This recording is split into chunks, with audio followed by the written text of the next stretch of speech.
Broccoli பன்னீர் ரெண்டும் சேர்த்து அரைச்சி நல்ல க்ரீமியாக ஒரு பாஸ்தா செய்து பார்க்கலாம். ஒரு பாத்திரத்தில் நல்லா நிறையா தண்ணியை கொதிக்க விட்டு ஒரு சின்ன சைஸ் ப்ராக்கலியை கட் பண்ணி போட்டு 2-3 நிமிஷம் வேக விட்டு தண்ணியிலேருந்து வடித்து எடுத்துடணும். மறுபடியும் பாத்திரத்தில் தண்ணியை கொதிக்க விட்டுட்டு 2 கப் அளவுக்கு பாஸ்தா போடுறேன். நான் ஃபியூசிலிங்கிற பாஸ்தா போட்டிருக்கேன். எந்த பாஸ்தா வேணாலும் சேர்த்து செய்யலாம்.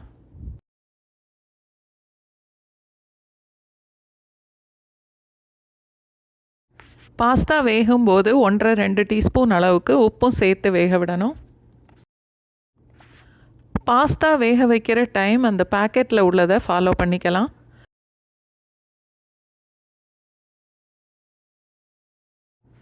பாஸ்தா நல்லா வெந்ததுக்கப்புறம் 2 கப் அளவுக்கு அந்த பாஸ்தா வேக வச்ச தண்ணியை எடுத்து வச்சுட்டு மிச்சத்தை வடித்து விட்டுறலாம். இப்போது வேக வச்ச ப்ராக்கலியை மிக்சியில் சேர்த்துட்டு அதோட 100 கிராம் அளவுக்கு பன்னீரும் கட் பண்ணி சேர்த்துடணும்.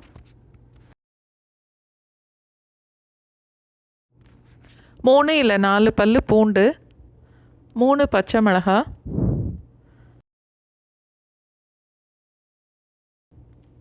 அதோட 1.5 கப் அளவுக்கு பாலும் சேர்த்துட்டு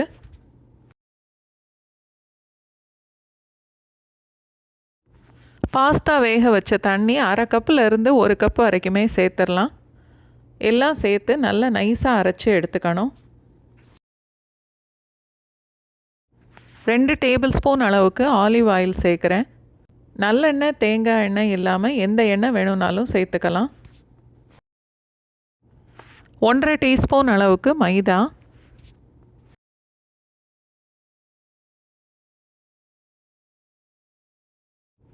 அடுப்பை லோ ஃப்ளேமில் வச்சுட்டு 1 நிமிஷம் வரைக்கும் கிளறணும்.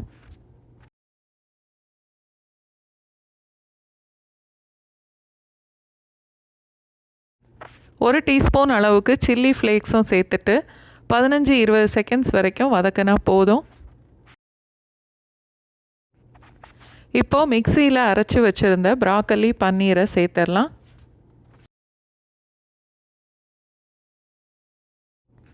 அரை கப்லேருந்து 1 கப் வரைக்குமே பாஸ்தா வேக வச்ச தண்ணியவே சேர்த்துடலாம். எல்லாம் சேர்த்து நல்லா கலந்துட்டு மீடியம் ஃப்ளேமில் 1-2 நிமிஷம் வரைக்கும் கொதிக்கட்டும்.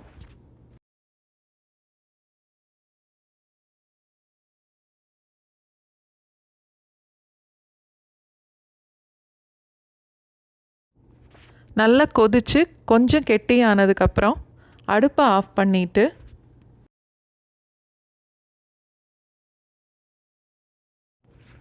வேக வச்ச பாஸ்தாவை இப்போ இதோட சேர்த்துடலாம்.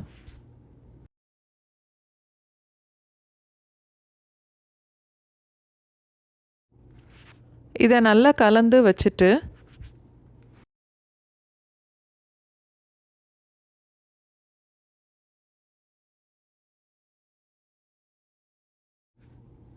இன்னொரு பேனில் 2-3 டீஸ்பூன் அளவுக்கு ஆலிவ் ஆயில் சேர்த்துட்டு பொடிசாக வெட்டின 3 கலர் கேப்சிகம் எடுத்திருக்கேன். எல்லாமே 1/2 கப் அளவுக்கு இருக்கும். 3 கலர் கேப்சிகம் ஆப்ஷன் தான். 1 கலர் கூட கட் பண்ணி சேர்த்துக்கலாம். 1-2 நிமிஷம் வரைக்கும் வதக்கலாம். நான் கேப்சிகம் ரொம்ப வேக விட மாட்டேன். கொஞ்சம் வெந்த உடனே எடுத்து பாஸ்தாவோட சேர்த்துருவேன். வேணும்னா நல்லா வெந்ததுக்கு அப்புறம் கூட சேர்த்துக்கலாம்.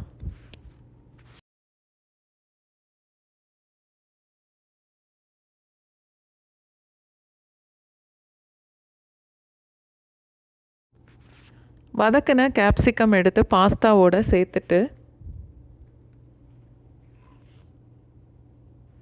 வேணும்னா இன்னும் ஒரு 1/2 டீஸ்பூன் அளவுக்கு சில்லி ஃப்ளேக்ஸ் சேர்த்துக்கலாம்.